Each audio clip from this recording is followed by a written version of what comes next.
Bonjour, ici Stéphanie. J'aimerais commencer cette méditation en te posant la question suivante. Aimerais-tu être grand ou grande dans le royaume de Dieu?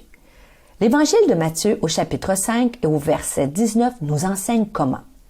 Celui qui obéira à ses commandements et qui les enseignera aux autres sera considéré comme grand dans le royaume des cieux. À partir de ce court mais puissant verset, j'aimerais aujourd'hui, et ceci sans aucune condamnation, t'encourager à vivre selon les commandements de Dieu. Vivre ainsi est un grand défi. Peut-être que tu es capable de le faire dans certains domaines de ta vie, mais dans d'autres, tu t'en sens incapable. Tu essaies, mais tu n'y arrives pas. Tu aimerais changer, mais tu retombes toujours. Peut-être même que tu n'essaies même plus parce que tu as tellement échoué que tu te dis « c'est impossible, je n'y arriverai jamais ». Premièrement, j'aimerais te dire que c'est par la grâce que tu es sauvé et non par les œuvres. Dieu ne te demande pas d'être parfait. Dieu te dit aujourd'hui « ma grâce te suffit ». C'est dans la faiblesse que ma puissance se manifeste pleinement, car c'est lorsque tu es faible que tu es réellement fort. Deuxièmement, rappelle-toi que Dieu est capable de te transformer et de te donner la force et la capacité de vivre selon ses commandements. Refuse les pensées négatives qui te disent « tu ne seras jamais capable ». C'est faux.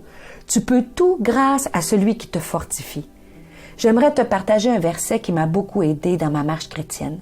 Ce passage se trouve dans Jean chapitre 15 au verset 5. « Je suis le cep, vous êtes les sarments.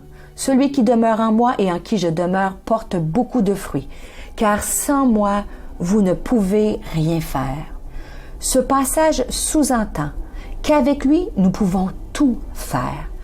Demeurer attaché au sceptre à Jésus nous aide à accomplir ce que nous ne sommes pas capables de faire par nous-mêmes, par nos propres forces.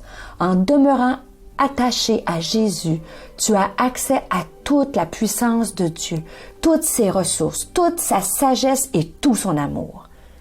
Mais concrètement, qu'est-ce que cela signifie demeurer en Jésus, demeurer attaché au cep?